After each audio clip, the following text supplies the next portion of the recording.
Chapter number 3 start करने जा रहे हैं।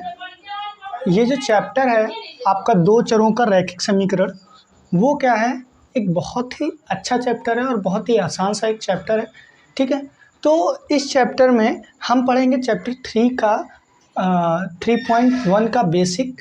लेकिन बेसिक से पहले हम ये ज़रूर जानना चाहेंगे कि इस चैप्टर का यूज़ क्या है हमारी रियल लाइफ में, हम लोग ये पढ़ क्यों रहे हैं, है ना। तो जो चैप्टर 3 है उसका रियल लाइफ में यूज़ क्या है हमारी लाइफ में, बहुत ही ज़्यादा है।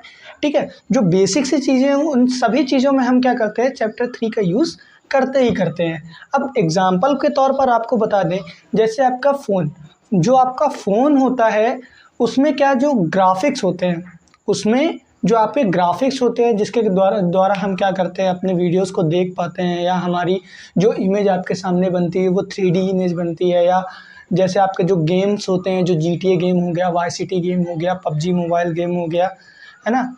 और जैसे आपकी रोड पर जो सड़कें होती हैं, ठीक है, जो सड़क होती है उसकी किस हिसाब से ऊंचाई लेनी चाहिए, क्या वो ढलान जो होती है ढलान बनाने के लिए, और जैसे आपकी पुल बनाने में हो गया, है ना, और आपका सिविल इंजीनियरिंग हो गया।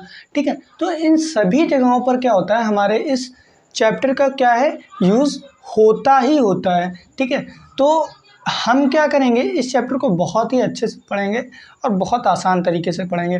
तो चैप्टर नंबर जो हमारा 3 है उसमें हम लोग पढ़ते हैं, तो देखते हैं क्या है। तो चैप्टर नंबर 3 में हमें दे रखा है दो चरों का रैखिक समीकरण योग। ठीक, तो सबसे पहले हम लोग जानेंगे कि ये दो चर का मतलब क्या है ना। तो ये जो दो चर हैं, दो चर, तो सबसे पहले हम लोग जान लेते हैं कि चर, क्योंकि हमें चर भी नहीं पता है क्या है। तो चर क्या होते हैं, चर जो होते हैं, अल्फ़ाबेट पता है आपको, अल्फ़ाबेट जो ABCD, तो उसी में से जो सबसे लास्ट के वर्ड होते हैं XY, Z, ये क्या होते हैं, हमारे चर होते हैं। वैसे तो PQRS भी होते हैं, लेकिन मेन ये है XY और Z। ठीक, तो चर ये हो गए। अब दो चर का क्या मतलब है, दो चर का मतलब X और Y, या X और Z, या Z और X, या Y और Z, है ना। तो ये दो क्या हो गए, हमारे चर हो गए। ठीक है, अब हम क्या करेंगे, आगे पढ़ेंगे रैखिक समीकरण। अब ये रैखिक समीकरण क्या होता है, क्या, रैखिक समीकरण। अब रैखिक समीकरण क्या होता है, रैखिक समीकरण का मतलब होता है कोई समीकरण, पहले रैखिक पढ़ लेते हैं। रैखिक का मतलब क्या होता है, रैखिक का मतलब होता है जिसकी घात एक हो, क्या हो, जिसकी घात एक हो, चाहे x की घात ले लीजिए, चाहे y की, और चाहे z की। ठीक है, चाहे z की। ठीक है, अब समीकरण क्या होते हैं, समीकरण का मतलब होता है इक्वल में ज़ीरो। समीकरण का मतलब क्या हुआ, इक्वल में ज़ीरो। युग्म का मतलब हो गया जोड़ा, मतलब पेयर। जोड़ा आप कैसे, जोड़े का मतलब क्या हुआ, जोड़े का मतलब हुआ जैसे आपके शूज़ जो आपके पेयर होते हैं, लेडीजों के ईयररिंग्स कान के, है ना, तो वो भी क्या होते हैं, पेयर होते हैं, है ना। सैंडल्स हो गए, स्लीपर्स हो गई, ये सारे क्या हैं, हमारे कुछ एग्जाम्पल्स हैं युग्म के, जोड़े के।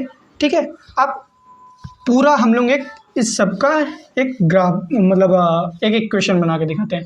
दो चर हमने क्या किए, दो चर ले लिए का रैखिक समीकरण। समीकरण कैसा होता है, समीकरण कुछ इस तरीके से होगा, बराबर में जीरो। ठीक, दो चर का रैखिक समीकरण युग्म। ठीक है, हमने क्या किया, एक समीकरण बना दिया x - y बराबर में 1। ठीक है, जिसके बराबर में 1 हो, 0 हो, कुछ भी हो। ठीक है, आप इसको इधर ले आएंगे तो माइनस में 1 हो जाएगा, और क्या है। ठीक है, अब आगे एक और समीकरण बना देते हैं, x + y बराबर में 9। ठीक, अब देखिए दो चर, एक दो चर का रैखिक का मतलब पावर एक है, का समीकरण भी है, युग्म जोड़ा भी है। दो इक्वेशन हमारी क्या हो गई, ये इक्वेशन क्या हो गई, इस चैप्टर के लिए सेटिस्फाई हो गई। तो ये क्या हुआ हमारा, दो चरों का रैखिक समीकरण युग्म। अब इसको हल करने के तरीके, एक आपका जो रैखिक समीकरण होता है, जैसे आपके पास में ये कोई रैखिक समीकरण है, अगर आप इसको हल करते हैं, ठीक है, जैसे आपने मान लिया कि इसको हल किया, ठीक है, तो इसको हल करने के आपके पास में टोटल कितने तरीके होते हैं, टोटल होते हैं 4 तरीके। कितने तरीके, 4। पहला, दूसरा, तीसरा और चौथा, ये क्या होते हैं, हमारे पास 4 तरीके होते हैं।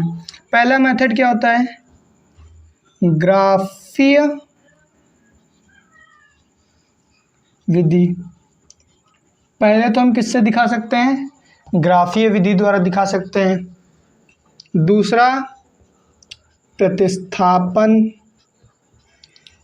विधि, दूसरा हम लोग प्रतिस्थापन विधि द्वारा, और तीसरा हम लोग दिखा सकते हैं विलोपन विधि द्वारा, और चौथा हम लोग दिखा सकते हैं ब्रज गुणन विधि द्वारा। ठीक है, देखिए हाई स्कूल की जो एनसीईआरटी बुक है उसमें हम लोग रैखिक समीकरणों को इन 4 तरीकों से हल कर सकते हैं। और भी तरीके हैं, लेकिन हाई स्कूल में जो है वो 4 तरीके दिए हुए हैं, जो इस साल 2021 का जो सिलेबस है उसमें ब्रज गुणन क्या है, हट चुका है, लेकिन आगे जाकर क्या है, इसका यूज़ काफ़ी है। ठीक है, तो हम लोग क्या करेंगे, इसमें ब्रज गुणन विधि भी सीखेंगे, विलोपन विधि भी सीखेंगे, और प्रतिस्थापन विधि भी सीखेंगे, और ग्राफीय रूप भी सीखेंगे। ठीक है, तो ज़रूरी नहीं है कि जो चीज़ आपके में ना हो तो वो चीज़ ना सीखी जाए, तो हम लोग कोशिश करेंगे कि इसको भी सीख लें। ठीक है, तो हम लोग का जो पहला, जो हम लोग जब 3.1 का बेसिक कर रहे हैं तो उसमें हमें सिर्फ ग्राफीय रूप पढ़ना है। 3.1 एक्सरसाइज और 3.2 एक्सरसाइज में क्या है, ग्राफीय विधि से हम लोग क्या करेंगे, हल करेंगे। जो 3.3 है, जो 3.3 एक्सरसाइज है उसमें हम लोग प्रतिस्थापन विधि से हल करेंगे, और जो हमारी विलोपन विधि है, क्या है विलोपन विधि, उसमें क्या है 3.4 में पढ़ेंगे, और जो अगली है वो हम लोग पढ़ेंगे वो 3.5 में पढ़ेंगे, और सबका मिक्सर, जो सबका मिक्सर है वो हम लोग एक्सरसाइज 3.6 में पढ़ेंगे, जिसमें हर तरीके के सवाल होंगे। कुछ उसमें ग्राफीय रूप से भी होंगे, कुछ उसमें प्रतिस्थापन विधि से भी होंगे, और कुछ उसमें विलोपन से भी, और कुछ ब्रज से भी होंगे।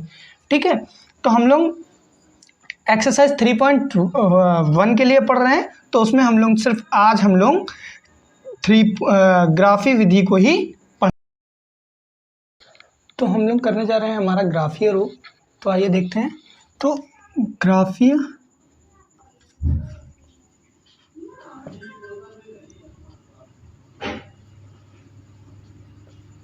विधि, ठीक है, ग्राफीय विधि से करेंगे।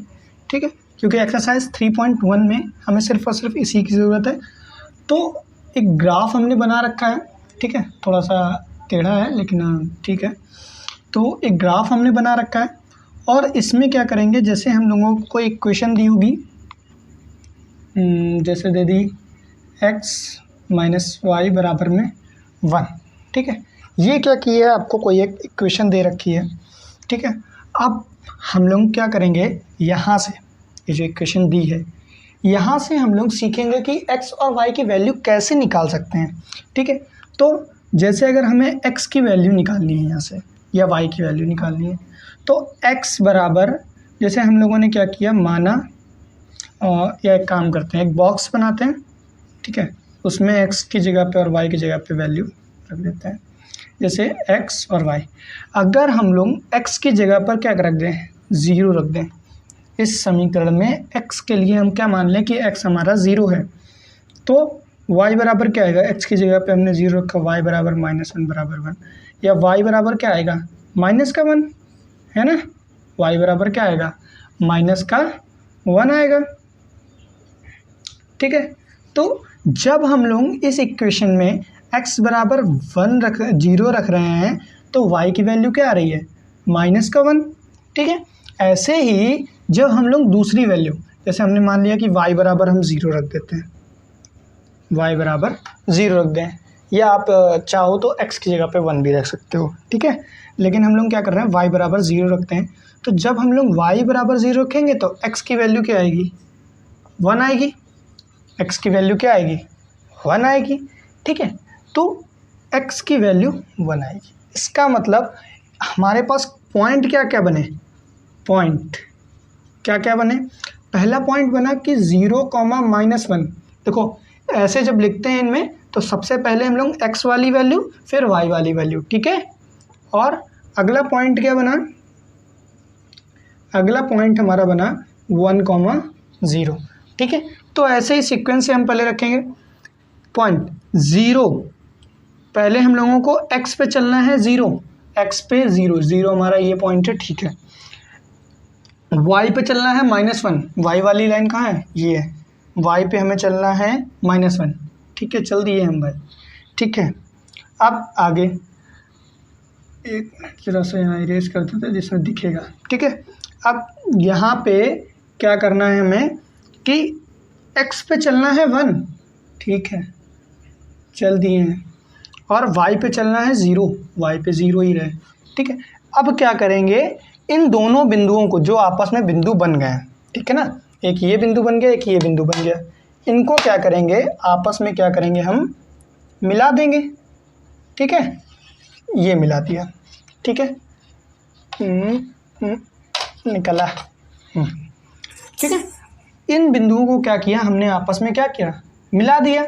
जब मिलाया तो हमने ये किसके लिए किया, ये हमने किया इक्वेशन x - y बराबर 1 के लिए, x - y बराबर 1 के लिए कर रहे हैं। ठीक है, अब यहाँ से हम लोग x और y की वैल्यू निकालेंगे कैसे, जैसे जब आप एक ग्राफ बनाओगे तो उसमें क्या होता है, ऐसे एक लाइन जाएगी, है ना, और उसमें 10 लाइन होती हैं। ठीक है ना, पॉइंट में कुछ वैल्यू आएगी। तो जैसे आपने यहाँ पे कोई पॉइंट ले लिया, आपने अंदाजे से कोई भी इस लाइन पे चाहे आप यहाँ पे ले लीजिए, चाहे आप यहाँ पे ले लीजिए, कहीं पे भी आप पॉइंट ले लीजिए, बस आमने सामने ध्यान दीजिएगा। जैसे आपने यहाँ पे लिया, ठीक है, तो जब आप x पे चलेंगे, जब आप x पे चले तो मान लिया यहाँ पे 1, 2, 3, 4 ऐसे छोटी छोटी क्या लाइनें हैं कुछ। ठीक है, ऐसे छोटी छोटी 10 लाइनें हैं। तो आपने क्या लिया, यहाँ पे जैसे 0.6 ले लिया, और यहाँ पे जैसे आप आए तो यहाँ पे क्या कर लिया आपने, देखा 1, 2, 3 ऐसे छोटी छोटी लाइनें होंगी, और इनके बीच से आपने क्या किया, ऐसे सीधे और ऐसे सीधे मिला के एक पॉइंट निकाल लिया। क्या निकलेगा, कुछ ऐसे ही, जैसे मान लिया इसका निकल आया 0.1 निकल आया, और इसको निकल आया 0.3, है ना। तो जब ये जो पॉइंट निकलेंगे, ये जो पॉइंट निकलेंगे, ये है ना, इनको जब हम लोग x और y की जगह पे रखेंगे, इनको जब हम लोग x और y की जगह पे रखेंगे तो क्या करेंगे कि वो बराबर आएगा 1 के। इस लाइन का मतलब यही होता है, जब आप इसको आपने बनाओगे, जब आप इस लाइन को खींचोगे आपस में, है ना, जब आप इस लाइन को खींचोगे आपस में, तो जैसे आपने यहाँ का कोई पॉइंट लिया, यहाँ का आ गया, जैसे मान लिया ये 3 के सामने आ रहा है, ठीक है, और यहाँ से देखा तो यहाँ पे 3 के सामने आ रहा है ना। तो जब ये वैल्यू आप यहाँ पे रखोगे, है ना, जब आप ये वैल्यू यहाँ पे रखोगे तो क्या होगा कि ये बराबर आएगा 1 के। अगर आप सही ढंग से खींचोगे, इसमें तो ग्राफ क्या है, थोड़ा टेढ़ा मेढ़ा है, डिस्टेंस भी मेंटेन नहीं है, तो क्या है, ग्राफ अभी लाइन से नहीं आ पाएगा। लेकिन जब आप एक्चुअल ग्राफ पे खींचोगे और उसके पॉइंट्स निकालोगे तो क्या आएगा, एक्चुअल बिल्कुल करेक्ट लाइन आएगी, और ये क्या होगा, आपस में बराबर भी होगा। एक दूसरा एग्जांपल लेते हैं, ठीक है, इसी में ही, ठीक है। अब हम लोग युग्म का लेंगे। युग्म में कैसे करेंगे, ठीक है, जैसे इसके आगे हम मान लेते हैं x + y = 9 है, ठीक है। अब इसको हमको अगर शो कराना है तो कैसे कराएंगे, इसको अगर हमें शो कराना है इस पर तो कैसे कराएंगे। कराने के लिए x - y बराबर, इसको तो आपने सॉल्व कर रखा है, इसको करते हैं, ठीक है, या इसको भी करके दिखा देते हैं। तो जब हमने x बराबर क्या रखा, 0 रखा, x बराबर क्या रखा हमने 0 रखा है ना, तो क्या आया, जब हमने x बराबर 0 रखा तो -1 आया, और जब हमने y बराबर 0 रखा तो x की वैल्यू क्या आई 1 आई। ठीक है, और दूसरे के लिए जब करेंगे क्या बनेगा, जब दूसरे के लिए करेंगे x और y के लिए, तो जब इसके लिए हम लोग यहाँ पे क्या करेंगे जब x बराबर 0 रखेंगे, यहाँ पे x के लिए 0 रखा तो y की वैल्यू आएगी 9। वैसे ही जब हमने y बराबर 0 रखा तो क्या आएगा, x की वैल्यू 9 आई। ठीक है, तो ये पॉइंट क्या करेंगे, इसमें हम शो कराएंगे। इस वाले को तो हम शो करा चुके हैं, अब इस वाले को कराएंगे। x की जगह पे हमें 0 चलना है, ठीक है, y की जगह पे हमें कितना चलना है 9 चलना है। अच्छा ठीक है, 9 चल देते हैं, यहाँ कहीं पे आपका 9 है।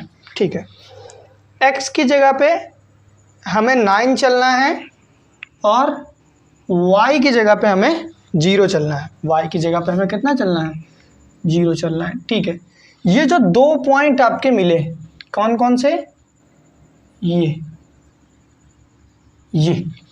है ना, और ये क्या था, इसे काटते हुए जा रहा था है ना, इस पॉइंट से क्या हो रहा था, काटते हुए जा रहा था। ठीक है, तो अब इससे हम लोग x की वैल्यू क्या निकालेंगे, ये लाइन जो आपने खींची है ये किसके लिए खींची है, x + y = 9 के लिए। ठीक है, अब आपने ये लाइन खींची, अगर आप यहाँ से, जैसे आपने यहाँ से कोई पॉइंट लिया और यहाँ से कहीं से भी कोई एक पॉइंट ले लिया, ठीक है, तो जब आप पॉइंट लोगे तो वो इस लाइन को सेटिस्फाई करेगा। ठीक है, इस लाइन में अगर आप कहीं पे भी, इस लाइन में, पूरी लाइन में कहीं पे भी आप अगर पॉइंट लोगे तो वो क्या करेगा, इस लाइन को सेटिस्फाई करेगा। लेकिन आप अगर चाहो कि यहाँ का पॉइंट लिया और इस जगह रखा वो वैल्यू, इस जगह हमने क्या की, वो वैल्यू रखी है ना, तो वो आपस में एक दूसरे को सेटिस्फाई नहीं करेगी। सेटिस्फाई कहाँ करेगी, हम लोगों को तो सेटिस्फाई वैल्यू चाहिए जिसमें हम लोगों की x और y की वैल्यू निकल आए। जो ये इंटरसेक्ट करता है, जब ये एक दूसरे को आपस में क्या करते हैं, जहाँ पर ये दोनों युग्म, जैसे ये जो आपस में ऐसे काट रहे हैं, कुछ इस तरीके से क्या कर रहे हैं, आपस में एक दूसरे को काट रहे हैं, जो ये जो पॉइंट है यहाँ जहाँ उन लोगों ने आपस में एक दूसरे को काटा, यहाँ पे क्या होगा, इनकी वैल्यूज़, इनकी जो वैल्यूज़ होगी वो क्या होगी, x की वैल्यू चाहे आप इसमें रखो चाहे इसमें रखो, x y की वैल्यू जैसे यहाँ पे कुछ आ गई।